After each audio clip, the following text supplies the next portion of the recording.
The explosion shattered every window on the 42nd floor of Neurovault Tower. Alexander Weber, night janitor with a PhD in aerospace engineering, was mopping the executive hallway when the blast wave knocked him to his knees. Emergency lights bathed everything in hellish red as the building's security systems screamed into the darkness. But what stopped Alex's heart wasn't the explosion, it was the sound of expensive heels running down the emergency stairs, desperate and panicked, like someone fleeing death itself. The freight elevator doors groaned open behind him. Alex turned expecting a security guard or maintenance worker. Instead, he found himself face-to-face with Elena Fisher, the missing CEO whose face had vanished from every news outlet 3 months ago. Her designer suit was torn and blood-stained, her platinum hair disheveled, and in her trembling hands she clutched something wrapped in a silk scarf like it contained her very soul. "Don't help me," she whispered, her German accent thick with terror. "You don't understand what you're looking at." Her ice-blue eyes, once infamous on business magazine covers, now darted around the elevator like a cornered animal's. Alex didn't speak. He simply held the elevator door open with his forearm. She stepped inside like someone walking to their execution. As they descended past the 30th floor, Elena's knees buckled. Alex caught her before she collapsed completely. "You're bleeding through a $3,000 suit and hiding in a service elevator," he observed quietly. "That narrows down the possibilities."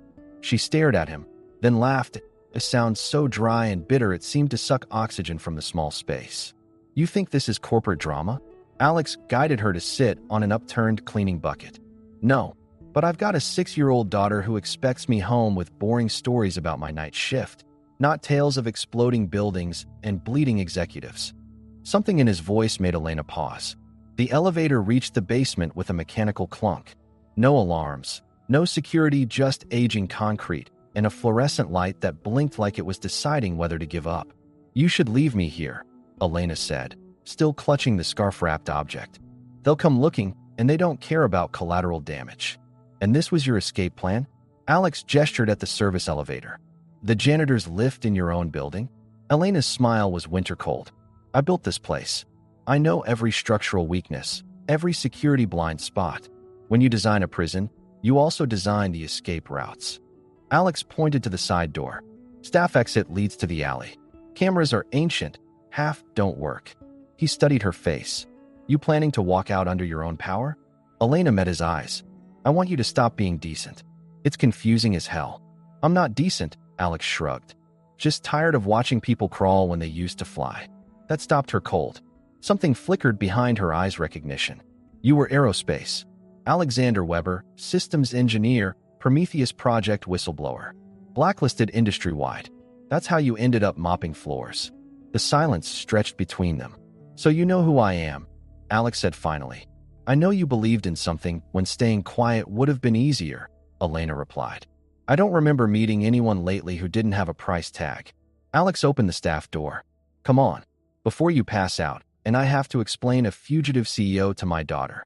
An hour later, they sat in Alex's modest home where freight trains provided a constant mechanical lullaby. The living room was small but warm, cluttered with secondhand books, a dusty telescope, and watercolor paintings taped to walls with fatherly precision. "The moon from here, red one," signed Sophie Weber, age 6. Elena sat on the worn couch holding untouched tea, the scarf-wrapped object in her lap like a sleeping bomb. From the hallway came soft footsteps and a small voice. "Daddy." Sophie appeared in pajamas, clutching a sketch pad, her brown curls catching lamplight. "Go back to bed, little star," Alex said gently. But Sophie had already seen Elena, studying her with the direct gaze only children possess. "Is she bad?" Sophie asked without fear, just simple curiosity. Elena inhaled sharply at the question's directness. Alex stepped beside his daughter. "No, sweetheart. She's just lost." Sophie nodded, then held up her sketch pad, a dog soaring through stars, and beside it, a woman with wings.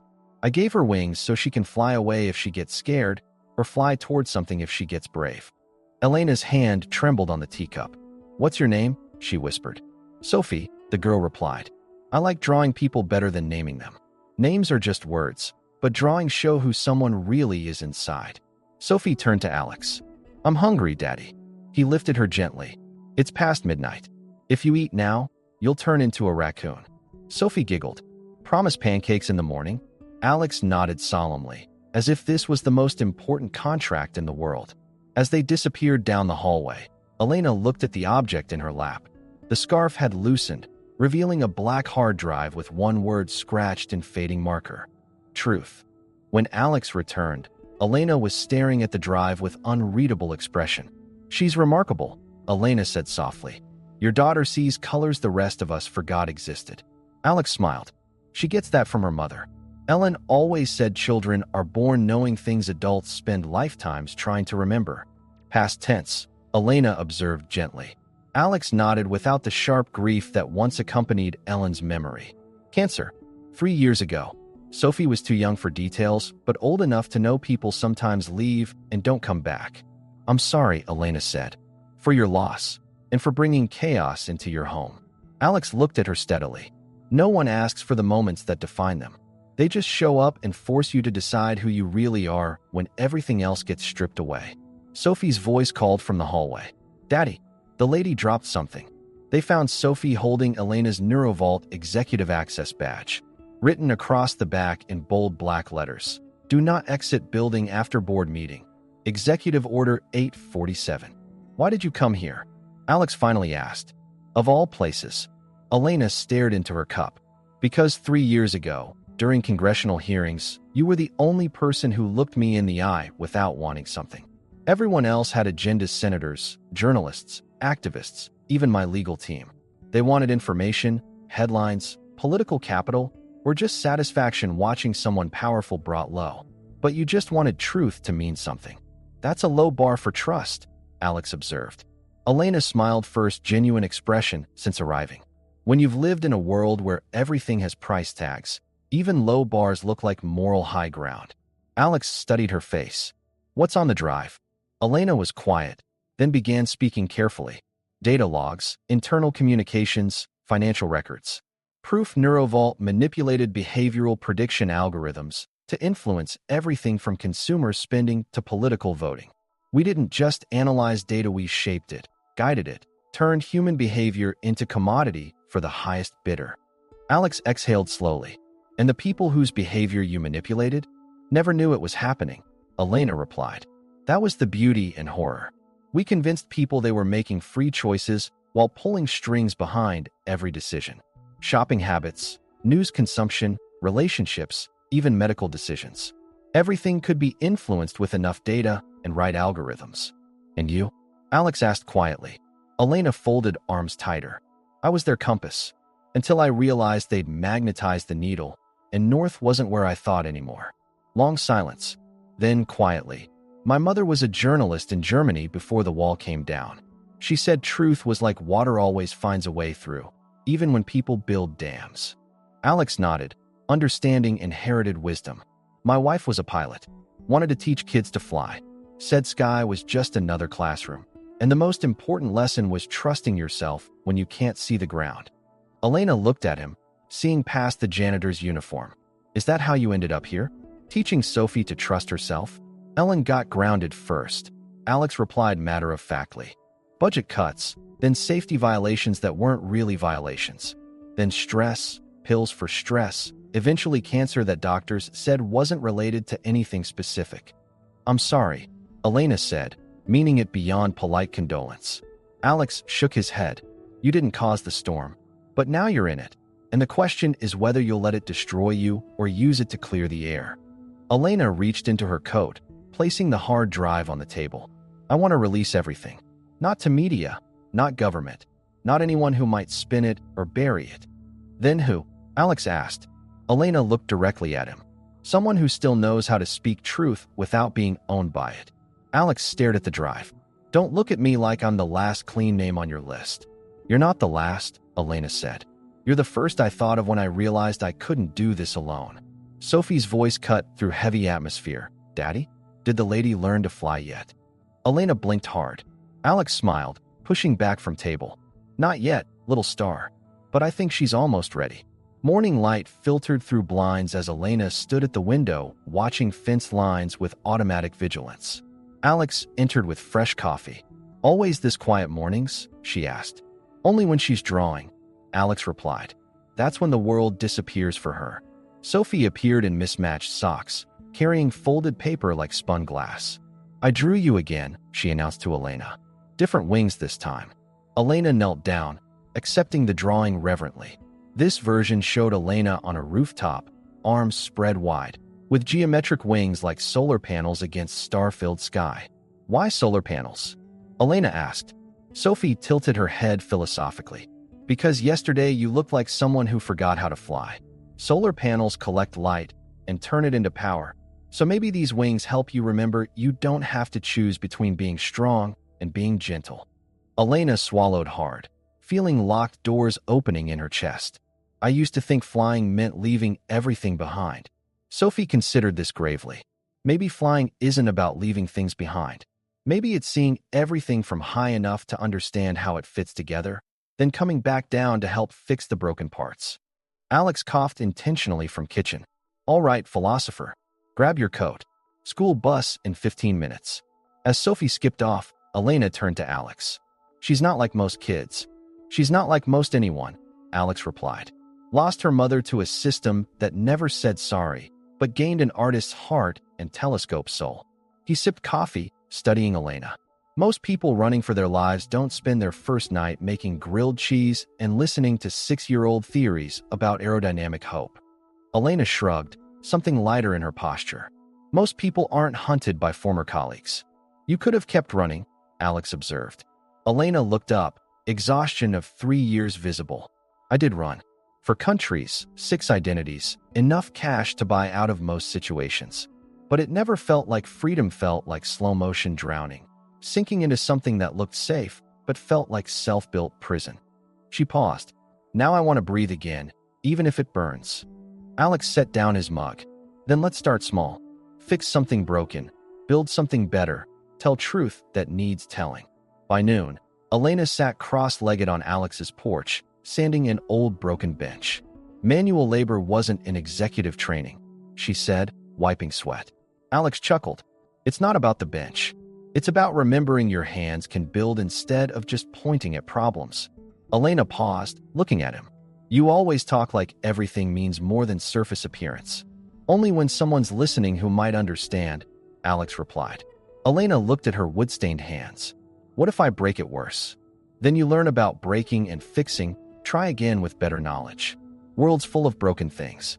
At least when you break something trying to fix it, you're moving in the right direction. Been a long time since I built anything that didn't destroy someone else's life, Elena said softly. Alex sat beside her.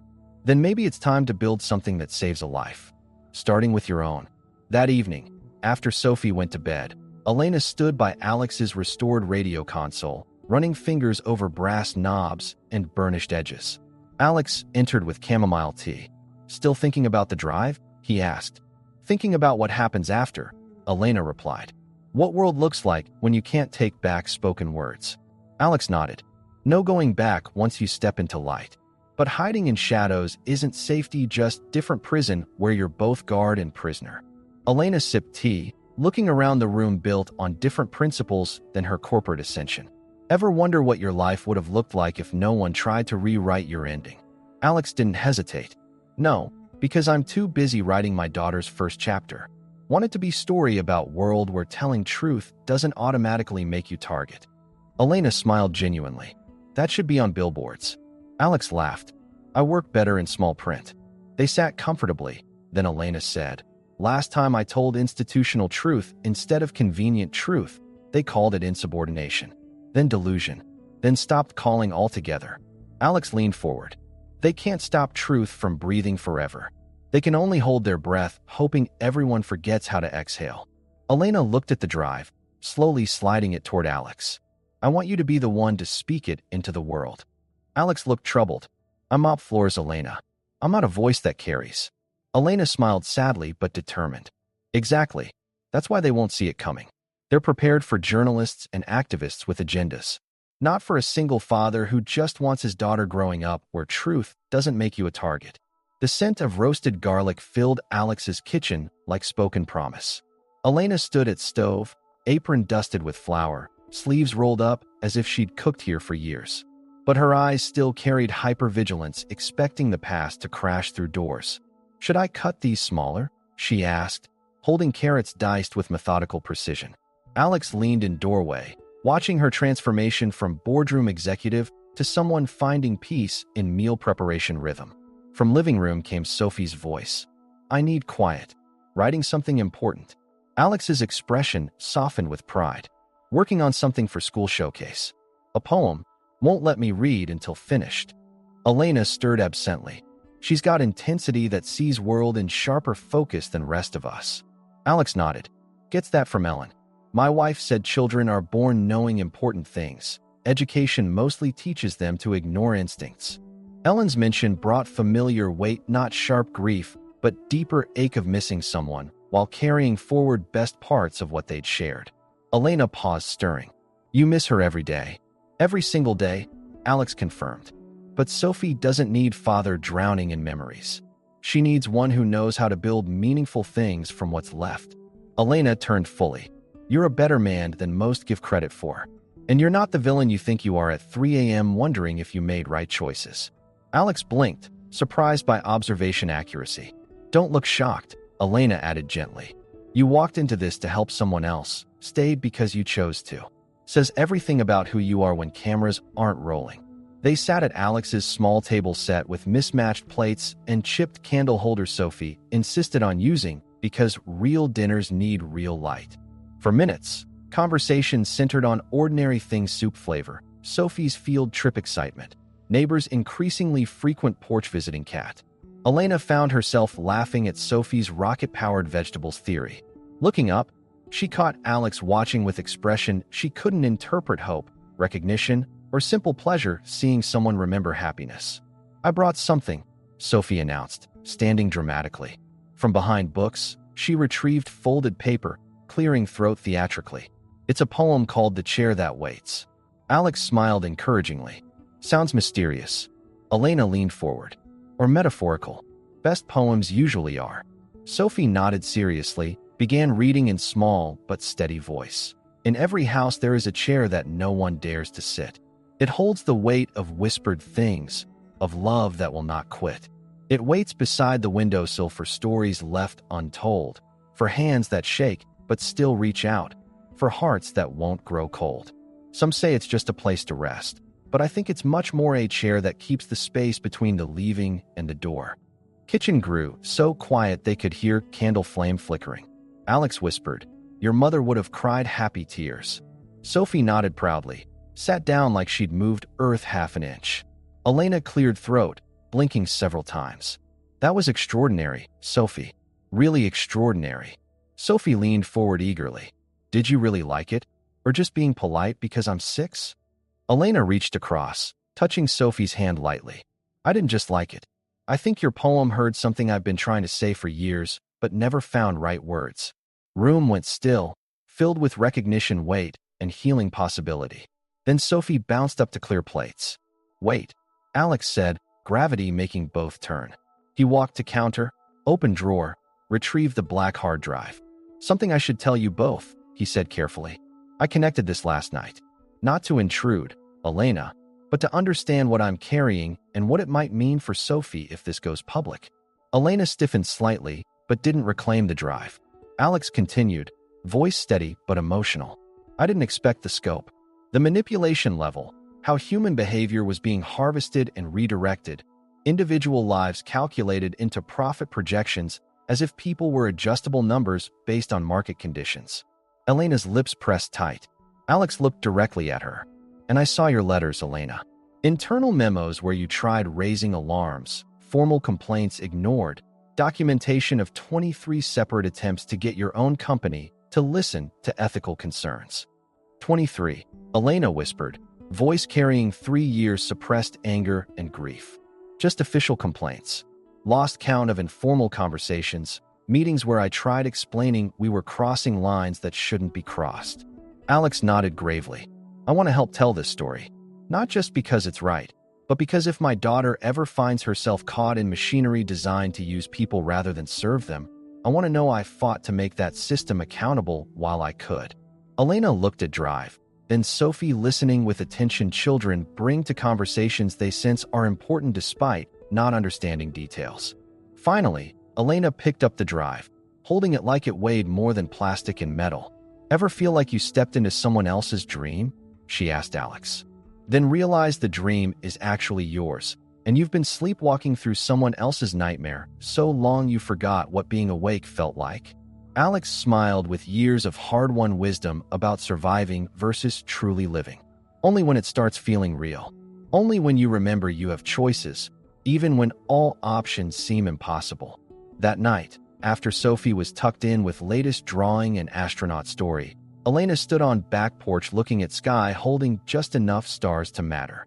In her hands, Sophie's poem, reading final stanza repeatedly. A chair that keeps the space between the leaving and the door. Voice broke, slightly whispering words into darkness. In that vulnerability moment, she heard something else, soft clicking from tree line. Brief red light flicker appearing and disappearing too quickly for innocence. The past had found them again, but this time Elena wasn't planning to run. Morning arrived in fragments. Elena sat at kitchen table staring at drive, like maintaining eye contact might make choices easier. Alex rinsed coffee mug with meditative deliberation, tension visible in shoulders, suggesting systematic processing. Thought I'd feel better, Elena murmured, barely audible. Having someone else know, sharing the weight. But I feel exposed, like speaking secrets aloud gives them teeth. Alex faced her, thoughtful but not judgmental. And do you feel better underneath the fear? Elena met his eyes, realizing he asked the question cutting to everything she'd been avoiding. I feel terrified, she admitted, but also lighter, like I've been holding breath 3 years, and last night was first time remembering how to exhale without choking. Alex sat across from her, bringing steady presence that had become her anchor. When I worked aerospace, he said, we had a saying, if engine fails and you say nothing, it's your fault when the plane goes down. Silence doesn't prevent crashes, makes them inevitable. Elena raised eyebrow. Calling me the failing engine? Alex shook head, saying you might be only person who knows bolts are coming loose, and pretending you don't see problems won't keep anyone safely airborne. Elena leaned back defensively. You don't understand full scope. It's not just corporate malfeasance. There are names, families, politicians who had no idea their behavior was monitored and manipulated. If I go public, I won't just lose my identity, I'll destroy people who might not have known they were complicit. Alex considered carefully. Legacy only means something if it doesn't blind you to present moment. You can spend so much time protecting what used to be that you forget to build what still needs building. Words hit Elena like physical blow, not cruel, but accurate in ways bypassing rationalization. She exhaled slowly, finally admitting something she tried not to know. You sound like someone who's lost everything and found way to keep going. Alex smiled with hard-earned wisdom. I have lost everything. Career, wife, faith in institutions I believe protected people rather than exploited them. But I haven't lost everything, because I still have Sophie, and she still believes adults can choose doing right things even when difficult. He paused. I won't teach her silence is nobility when speaking up might save someone. Later, Elena found herself in backyard watching Sophie play with cardboard boxes transformed through childhood imagination into rocket base with mission control. Girls' laughter rang across yard like music on instruments adults forgot hearing. Hey, Rocket Commander, Elena called, smiling despite everything she carried. Sophie popped head out, hair decorated with aluminum foil, expression serious with interplanetary travel responsibility. Commander Sophie to ground control. Sophie replied with exaggerated formality. Successful orbit achieved, prepared for next mission phase. Permission to explore outer fence reaches? Elena grinned at girl's fantasy commitment. Permission granted, but remember safety protocols for unknown life forms. Sophie nodded gravely. Always approach with curiosity instead of fear. Never forget different doesn't mean dangerous. Elena felt chest shift at Sophie's words recognition. That child spoke wisdom applying beyond imaginary space travel. Commander Sophie, she said, kneeling beside cardboard spacecraft. What do you do discovering something important during missions? Something other people need knowing, even if telling might put you in danger? Sophie considered with understanding play and real life aren't separate seriousness. Well, she said thoughtfully, if it could help people or keep them safe, you have to tell them, even if scary. Because keeping secrets that could hurt people is like finding broken bridge and not putting up warning signs. Elena stared at 6-year-old with approaching wonder. What if telling truth means you can't come home to Rocket Base? Sophie shrugged with casual wisdom children sometimes possess before world teaches self-doubt. Then you find new home, or help fix old one so it's safe for everyone, not just already protected people. She paused. Besides, running away doesn't solve anything. Just means broken bridge stays broken for next person trying to cross.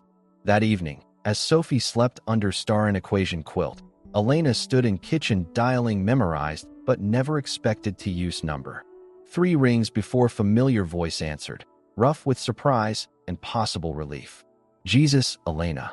Thought you were dead. Voice belonged to Marcus Chun, former deputy director at NeuroVault, one person who'd consistently supported her ethical concerns and paid career price for that support. Might as well be. Elena replied steadily despite adrenaline. Marcus, I don't have much time. You probably shouldn't be talking to me, but I need you to listen. Pause, then door closing sound, footsteps moving from probably crowded space. Are you safe? Marcus whispered, voice carrying 3 years' worry and guilt. I tried finding you after you disappeared, but like you'd been erased from every database, record, trace you'd ever existed. I know, Elena said, and I need you understanding what I'm about to do isn't revenge or personal vindication. It's about ensuring what we built together doesn't continue being weaponized against people it was supposed to serve. Longer pause, filled with understanding weight of what was being asked and potential costs. The data you took, Marcus said finally. Still all true? Everything we documented, tried stopping still happening. Only worse now because no one's left inside asking uncomfortable questions. Elena closed eyes, feeling 3 years' consequences settling on shoulders. Worse than we imagined, Marcus. They've refined algorithms, expanded scope, turned human consciousness into commodity bought and sold like petroleum futures. She paused. I'm releasing everything. Not to government, not media, but to people who remember technology should serve humanity rather than reverse. Elena, Marcus said, voice mixing admiration and terror. If you do this, there's no coming back. They'll destroy you in ways making original exile look like vacation. Elena looked toward living room where Sophie's latest drawing hung astronauts holding hands floating through galaxy filled with child-face planets. I know, she replied. But if 6-year-old can understand some bridges need fixing even when dangerous, maybe time for adults remembering what courage actually looks like. She hung up before Marcus could respond, but not before hearing him whisper something sounding like, be careful, or maybe be brave, in static and distance, impossible telling which. Next morning found Elena on Alex's front steps, watching neighborhood wake with gentle, ordinary people, ordinary days rhythm. Alex sat beside her, close enough for support without crowding. Both understanding decision was made even if details remained unworked. There's a community radio station 20 minutes from here, Elena said, voice carrying post-storm calm. Small, independent, where people go having something to say that won't fit corporate media formats. And you think they'll give airtime to essentially confess to largest corporate espionage case in recent history? Alex asked curiously rather than skeptically. Elena smiled, first genuine confidence since arriving. I think they'll give me 10 minutes telling truth in my own words, without editors or legal teams or corporate sponsors deciding which story parts are safe for public consumption. She looked at him, with eyes finally stopped running from their own reflection. Sometimes most radical thing you can do is speak clearly about what you've seen, especially when everyone expects whispering or disappearing. Alex nodded slowly, understanding they'd moved past theoretical discussions into concrete action with irreversible consequences realm. And after, he asked, what happens when 10 minutes of truth collides with 3 years of carefully constructed lies? Elena stood, brushing dust from jeans with casual gesture of someone finally stopped being afraid of getting dirty. Then we find out whether truth really is like water, whether it finds way through every crack until dams people built to contain it finally give way. She looked back at house where Sophie was probably waking to another day, believing adults could choose doing right things even when difficult. Are you ready? Alex asked, question applying to more than radio station or confession or inevitable consequences. She was being asked whether ready to stop being person who'd run away 3 years ago and start being person who'd face whatever came next with wide open eyes and steady enough hands to build something better from destruction wreckage. "I'm ready," she said, and for first time and longer than remembering, words felt like complete truth. The radio station occupied forgotten industrial district corner, wedged between shuttered auto repair and humming dryer's laundromat. W Candy 89.4 FM survived on community donations, late-night poetry readings, and stubborn conviction that local voices mattered in increasingly corporatized media landscape. Elena stood outside in borrowed coat, put up against evening chill and possible surveillance cameras, clutching hard drive like living thing that might escape if grip loosened.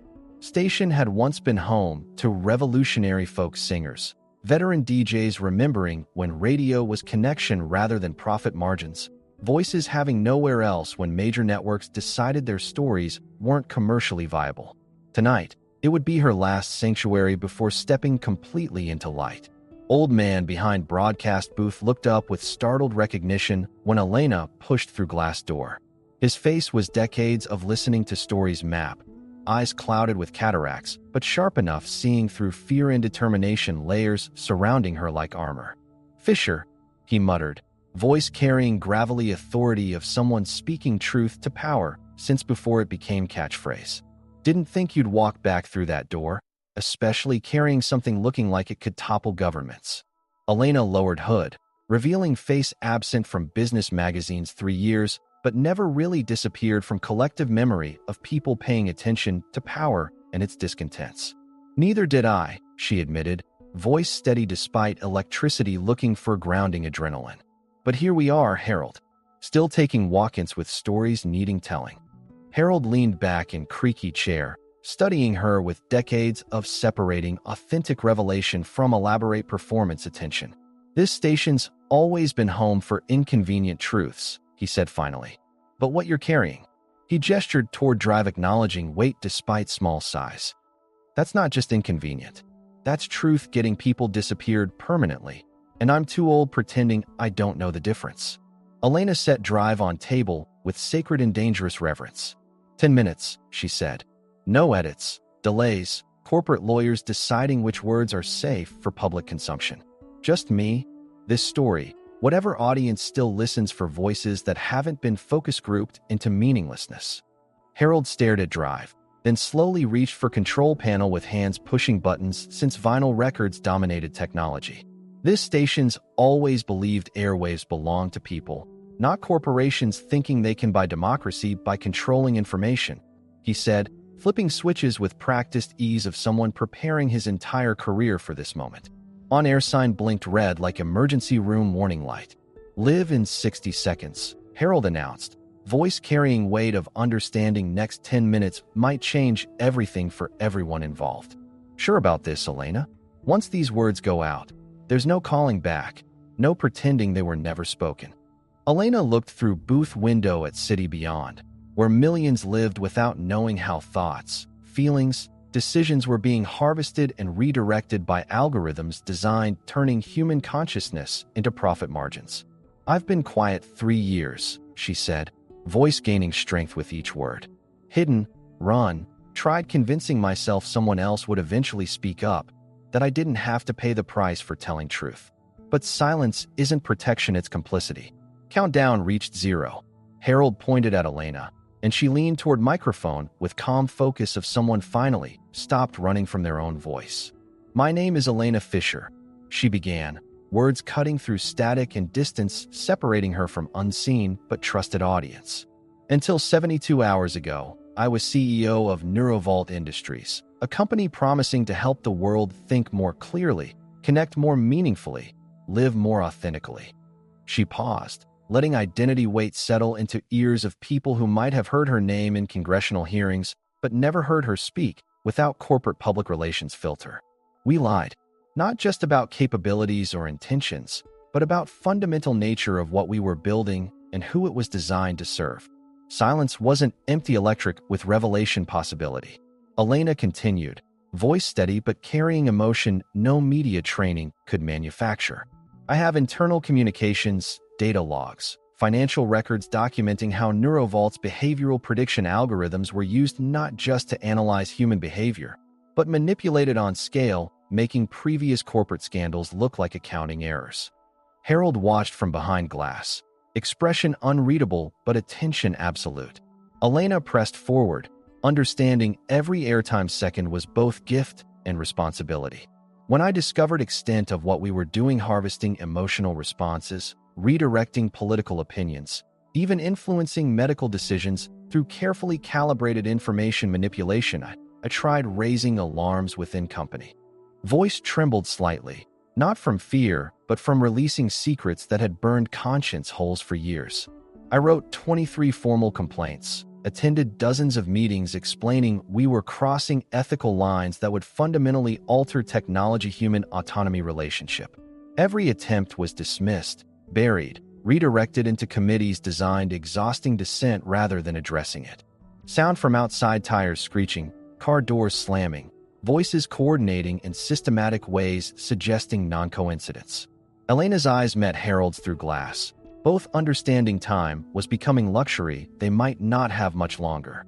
When I finally tried leaving company and taking this information to regulatory authorities, Elena continued, voice gaining urgency without losing clarity.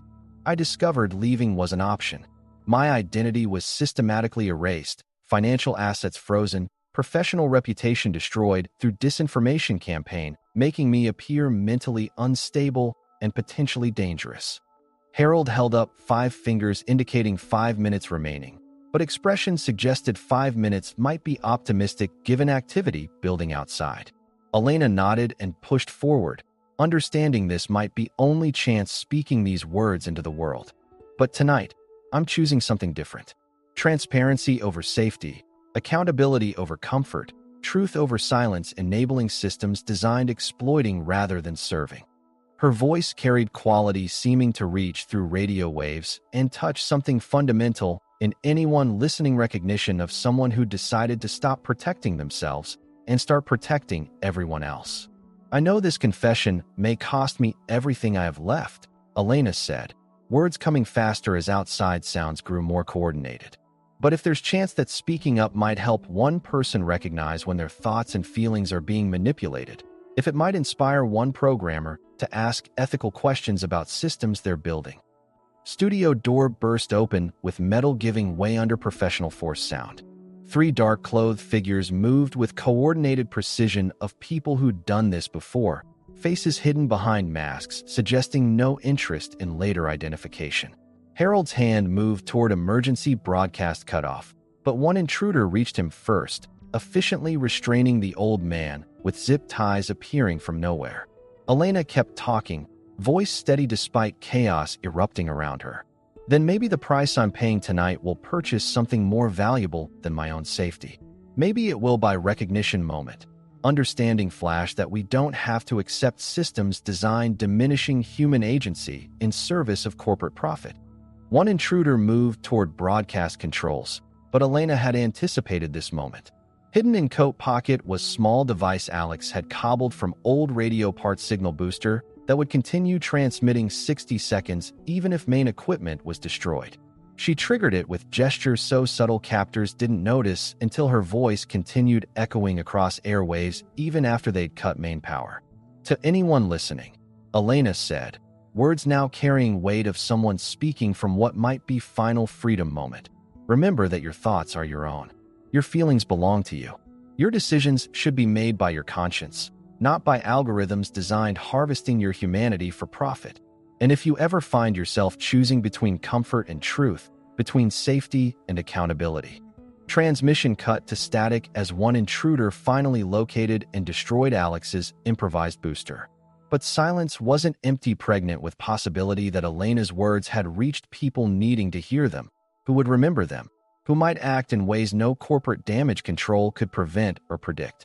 20 minutes later, Elena sat in unmarked van back, hands secured but face calm with peace coming from finally speaking words burning inside for years. Through tinted windows, she could see city lights blurring past like stars viewed from spacecraft traveling too fast, focusing on any single reference point. She thought about Sophie's wingwoman drawing, about Alex's steady conviction that truth was worth demanded price, about radio waves still carrying her voice to places where it might take root and grow into something neither she nor captors could control or contain. For first time in 3 years, Elena Fisher was not running. She was flying, even with bound hands and uncertain future, because she'd finally remembered freedom wasn't about consequence absence, it was about choice presence, and courage choosing truth even when every rational calculation suggested silence would be safer. Alex stood in kitchen at 3:47 a.m., staring at radio broadcasting nothing but static since Elena's transmission cut short. Silence was deafening in ways having nothing to do with volume and everything to do with knowing someone you cared about had just vanished into darkness that swallowed people without leaving traces. Sophie padded into kitchen in pajamas, rubbing sleep from eyes, but carrying alertness of child learning to sense when adult world shifted dangerously around her. "Daddy," she said, voice small but steady. "I heard radio stop talking. Did something happen to the lady with wings?" Alex knelt to Sophie's eye level, gathering her into a hug feeling like both protection and promise. "She did something very brave tonight, little star." She told a story needing to be told, even though she knew it might be dangerous. Sophie pulled back to look at his face, reading worry and pride and determination warring there like competing weather systems. "Is she in trouble?" Sophie asked, and Alex marveled again at his daughter's ability cutting through adult complexity to reach essential truth of any situation. "Probably," he admitted, because he'd learned Sophie deserved honesty especially when that honesty was difficult hearing. Sophie was quiet, processing this information with seriousness children bring to concepts adults often struggle explaining. "But she told truth anyway," she said finally, and it wasn't question. "Yes," Alex replied. "She told truth anyway. Like astronauts who go to space even though it's dangerous," Sophie observed. "Because some things are more important than being safe." Alex felt something break and rebuild simultaneously in his chest, recognition that his 6-year-old daughter understood principles many adults spent lifetimes trying to avoid. "Exactly like that," he said, voice thick with emotion going beyond pride to encompass something like awe. "Some truths are so important they need speaking even when speaking costs everything." Sophie nodded with gravity of someone just receiving information that would shape how she understood world for rest of her life. Phone rang then, cutting through 4 a.m. silence with emergency calls and bad news urgency delivered at hours when world should be sleeping. Alex answered without checking caller ID, though part already knew what he'd hear. "They took her." Voice belonged to Harold from radio station, roughened by recent trauma, but still carrying stubborn strength of someone spending decades refusing to be silenced. Professional job, coordinated, probably had them positioned before she even arrived. "But Alex," Harold paused, and in that pause Alex could hear something that might be hope or might be defiance. She got whole story out. 10 minutes unfiltered truth broadcast to every receiver in 50-mile radius. No corporate spin, legal disclaimers, handlers deciding which reality parts were safe for public consumption. Alex closed eyes, feeling relief and terror equally. "Any word on where they took her?" "Nothing official," Harold replied. "But I've got contacts in places where questions get asked quietly. And word is certain government agencies are very interested having extended conversations with former NeuroVault executives about national security implications." Phrase extended conversations carried weight having nothing to do with coffee and comfortable chairs. After hanging up, Alex found himself staring out kitchen window at neighborhood looking exactly same as 12 hours earlier, but feeling fundamentally different, as if Elena's words had somehow altered air's molecular structure itself. Sophie climbed into his lap without invitation, gesture that had become their mutual comfort ritual during moments when world revealed itself more complex and dangerous than either wished. "Daddy," Sophie said, voice carrying particular tone preceding questions Alex wasn't sure he was qualified answering. What happens to people who tell important truths when people in charge don't want those truths told? Alex considered lying, offering reassurance, feeling good momentarily, but ultimately betraying trust Sophie had placed in him to help her understand reality as it actually existed rather than as they both wished it could be. "Sometimes they disappear for a while," he said finally. Sometimes they get punished in ways that aren't fair or legal or decent. But sometimes, he paused, searching for words carrying hope without dishonesty. Sometimes truth they spoke grows stronger than people who tried silencing them. Sometimes their words find other voices, and those voices find other voices, until truth becomes too big and too loud for anyone containing. Sophie was quiet, then said something striking Alex like lightning seeking highest storm point. Maybe that's why she drew me picture of people with wings. Not because she wanted flying away, but because she wanted helping other people remember they could fly too. 3 days later, Alex stood outside Sophie's bedroom, listening to her practice speech for school showcase. Through door crack, he could see her standing before mirror, holding drawing Elena had given her woman with solar panel wings standing on rooftop against pulsing stars sky. Some people think being brave means not being scared, Sophie was saying to reflection, voice carrying careful cadence of someone thinking deeply about each word.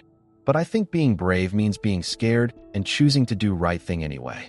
Like astronauts knowing space is dangerous but going anyway because exploration matters more than safety.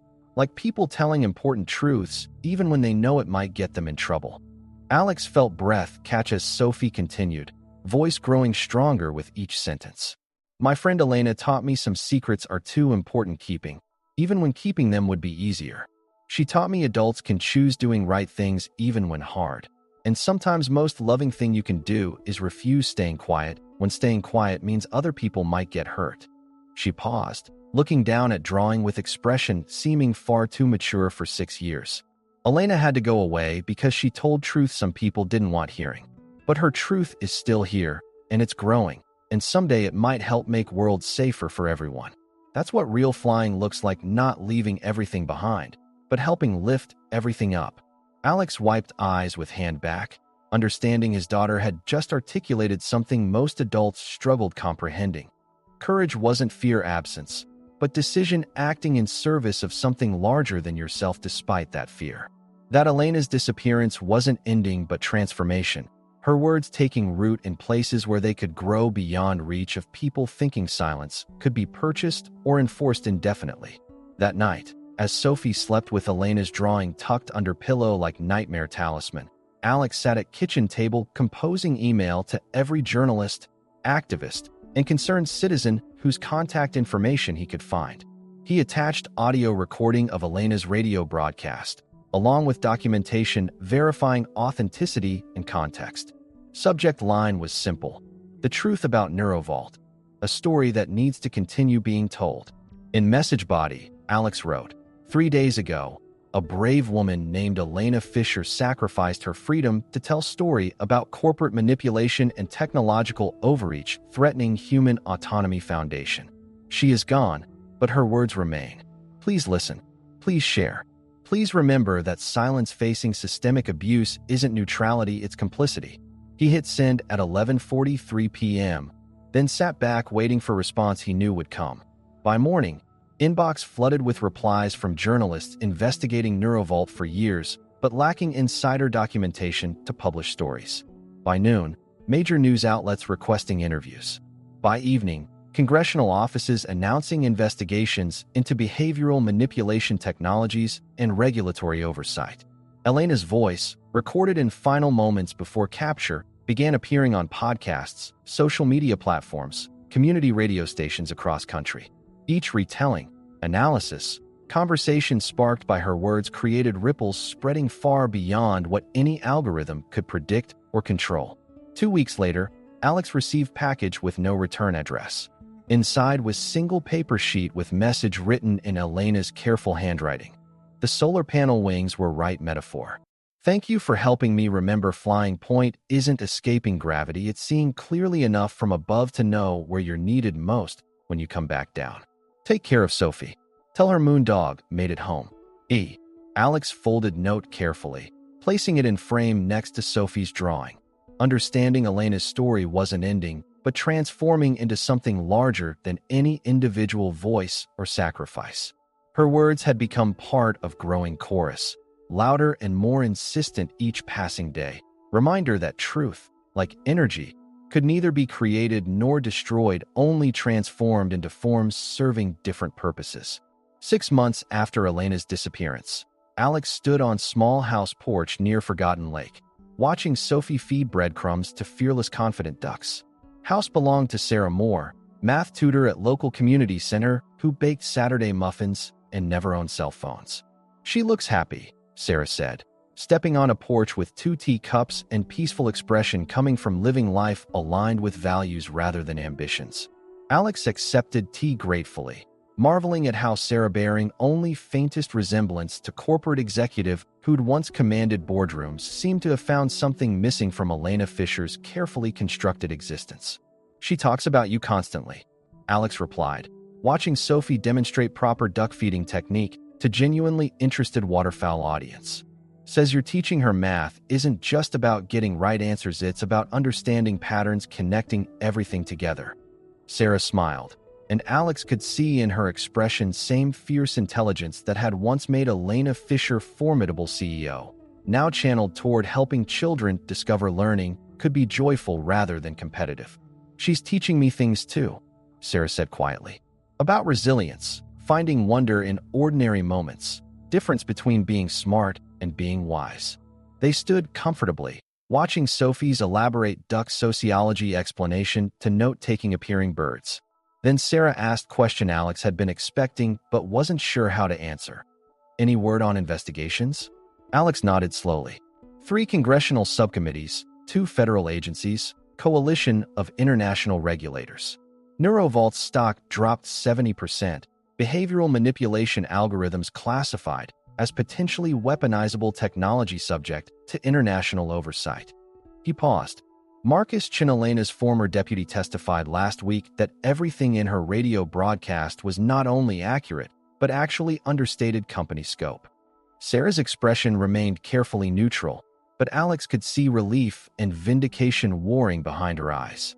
"And other executives?" she asked. "Ones who ordered Elena's silence. Lawyered up, congressional immunity deals, golden parachutes into crisis management consulting firms," Alex replied, voice carrying familiar frustration of someone learning accountability often flowed in directions defying logic or justice. "But their shadow operating ability is pretty much finished. Elena's broadcast created public awareness level, making old playbook ineffective." Sarah was quiet, then said something surprising Alex with bitterness lack. "That's enough. I never wanted revenge, just wanted truth having consequences for someone other than people who tried telling it." She gestured towards Sophie, now teaching ducks friendship and mathematical constant song. "This is better than any boardroom I ever commanded. This is actually building something instead of just extracting value from what other people built." That evening, as they prepared driving back to city, Sophie presented Sarah with drawing she'd been working on during visit. It showed overalls-wearing woman standing in garden where plants grew in mathematical spirals, with various aged children learning among flowers blooming in Fibonacci sequence patterns. "It's you in your new life," Sophie explained seriously, "where you get teaching kids that numbers can be beautiful and growing things is more important than just counting them." Sarah knelt, accepting drawing, and Alex could see tears gathering in her eyes, not from sadness, but from overwhelming recognition of being truly seen and understood by someone having no agenda beyond authentic connection. As they drove home through gathering dusk, Sophie asked question Alex had been waiting for. "Is she going to be okay, Daddy?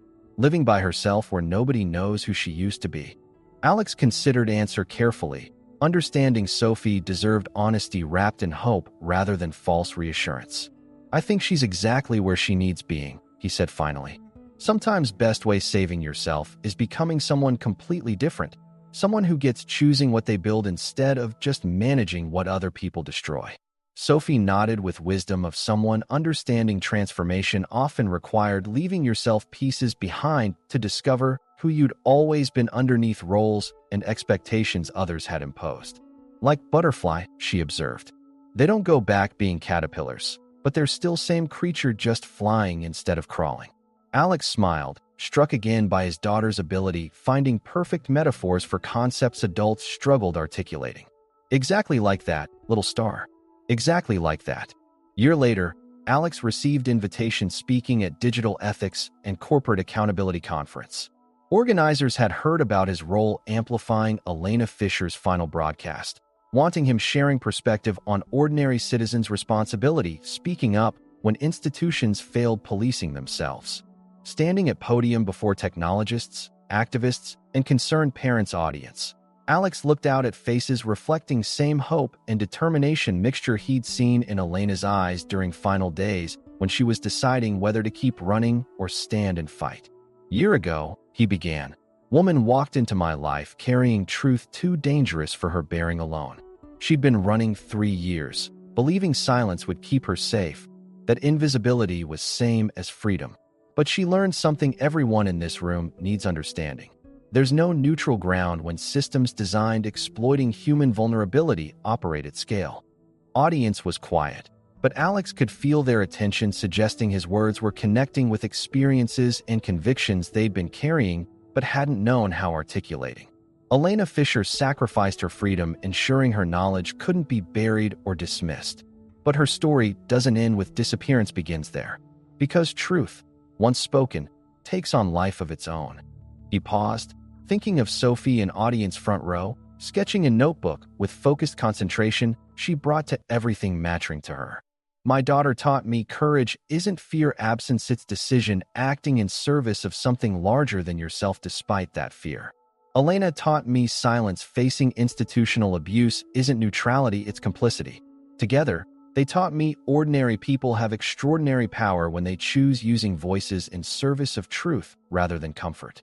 After conference, as Alex and Sophie walked hand in hand through city streets toward hotel, Sophie asked question, bringing everything full circle. "Do you think Elena knows her story helped changing things?"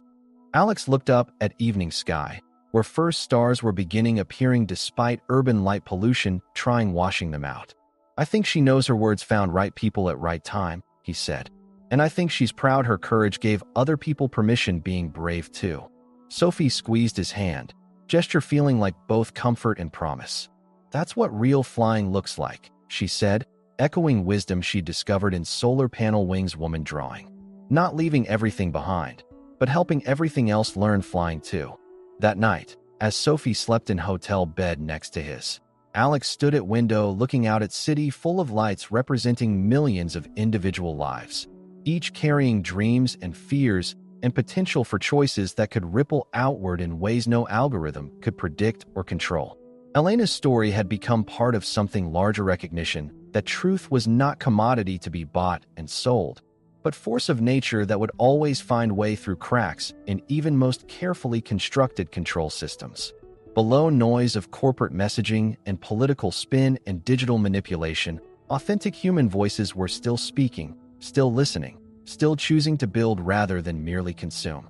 And in that persistent, quiet rebellion against systems designed diminishing human agency, Alex could hear echo of Elena's final broadcast, her words transformed but not diminished, still teaching people to remember their thoughts belonged to them, their feelings were their own, and their choices should be made by conscience rather than algorithms designed harvesting their humanity for profit. Truth was like water, always found way through.